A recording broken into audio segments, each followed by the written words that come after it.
Welcome to Projection Reflection. I'm your host, Coronado, and welcome to another Dragon Ball Z movie review. Today's review will be The History of Trunks. This was originally released in February 24th, 1993 in Japan, and it was released in the States October 24th in the year 2000.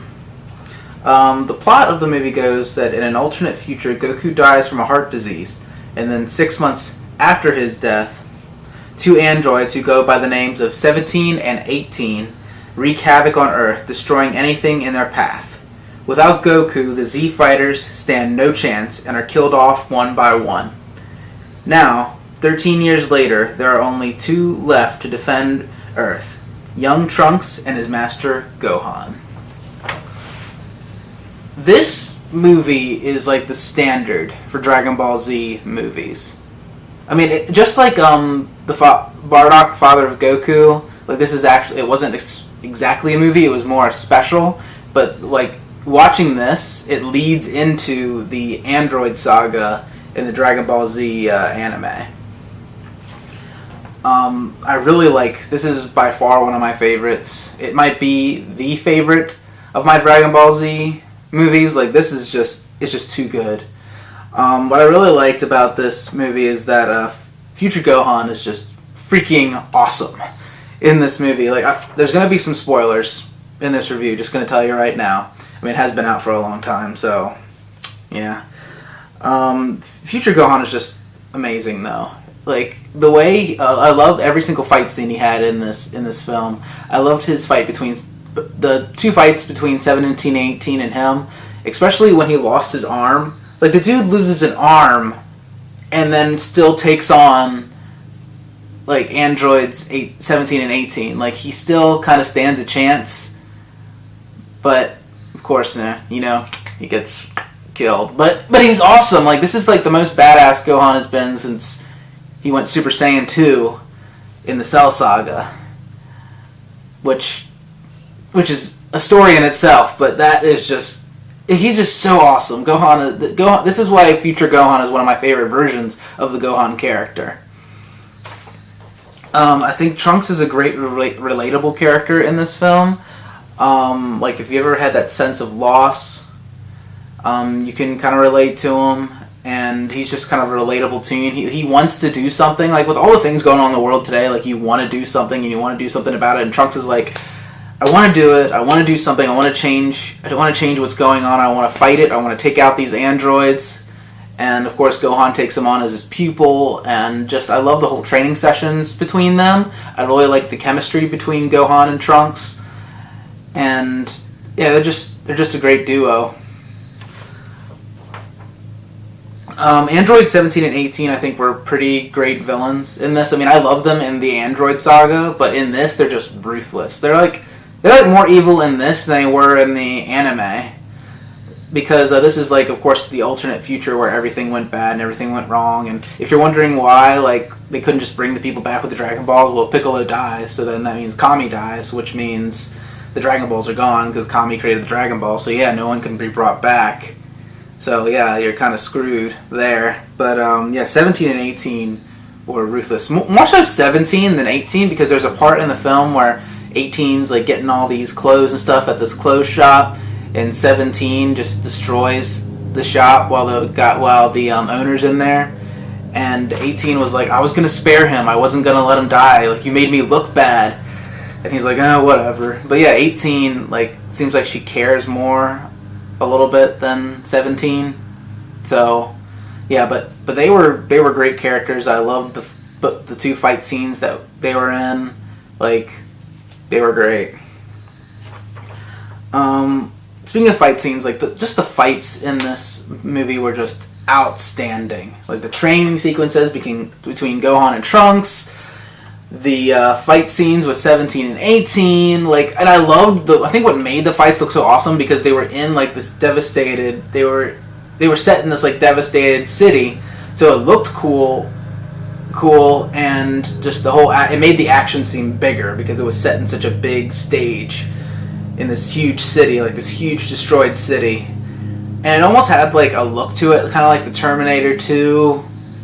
Well, not Terminator 2, just the Terminator, like the Terminator alternate future.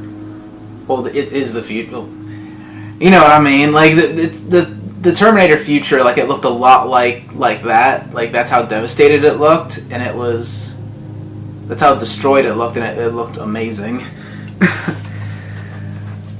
And I gotta say, like, the Trunks versus the androids fight was pretty sweet. Like, around the end, like, Trunks tries to stop the androids before, like, the time machine's finished. And that was a pretty cool fight, even though Trunks didn't stand a chance against them. But he still took that chance. And, of course, like I said, the one-armed fight with the androids, of Gohan having his one arm, like, that was pretty cool, too. The animation, I think, was pretty awesome in this film. Like, I don't know why it stands out more so than the other ones, but it looked really good. I really liked the animation style and the way it looked in this film. It was cool looking.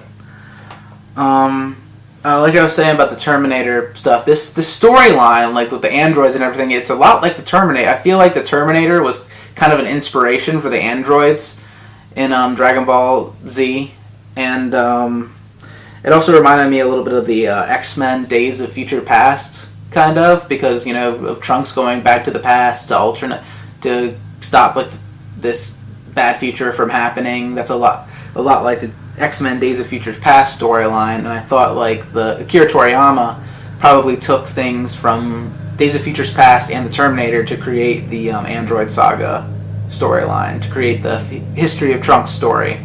He took bits and pieces from that stuff, which I thought which I'm thinking that. I don't know if it's true. I don't know if that's fact, but if he did take stuff from that, that's pretty awesome. Trunks, one of my favorite parts in this movie is, of course, when Gohan dies, and when Trunks finds Gohan, and Trunks finally, like the whole film, Trunks is trying to become a Super Saiyan, and Gohan is trying to push him to get there.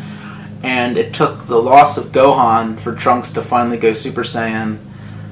And he is just like, when he's just yelling out Gohan's name, he's trying to, he's like, don't be dead, don't be dead. And he's just like, gets so angry, and he's like, ah, screaming. And he's like clenching his fists so tight that like blood is squirting out of his arms. And he's like, tears are coming down his face, and he's screaming, and he finally goes Super Saiyan. And then, like, one of the climax of him going Super Saiyan is he just hits his hands on the ground. And you see just the whole ground have a huge crack, and it's such a powerful scene. Like, I absolutely loved it. I think that's what that scene makes the movie. It's so good. And you can understand why Trunks wanted to go back into the past to stop these things from happening, because he did not want a future he did not want to come back to a future where everything was bad. But of course, it doesn't exactly end up the way you want it to. Like, it's an alternate timeline, so it's not exactly fixed, but it's kind of fixed. And Trunks gets stronger to destroy the androids, and yeah, that's another story to tell. I'm not going to tell it in this. Overall, this is just a great Dragon Ball Z movie. It is by far the best, I think, of the specials that was made for Dragon Ball Z. It's just such a good story. The villains are great. The characters are great. The hero characters are great. The fight scenes are amazing. The whole alternate future, like, death all around and city being destroyed, that's cool. Just everything is so good in this film. Like, I'm trying to think if there's any dislikes. The only dislike I really have is that I did not like Gohan's voice that much in this. Like, I don't know why they couldn't go back and redub it and make it the Gohan who was, you know, who's the guy who voiced Gohan in the anime.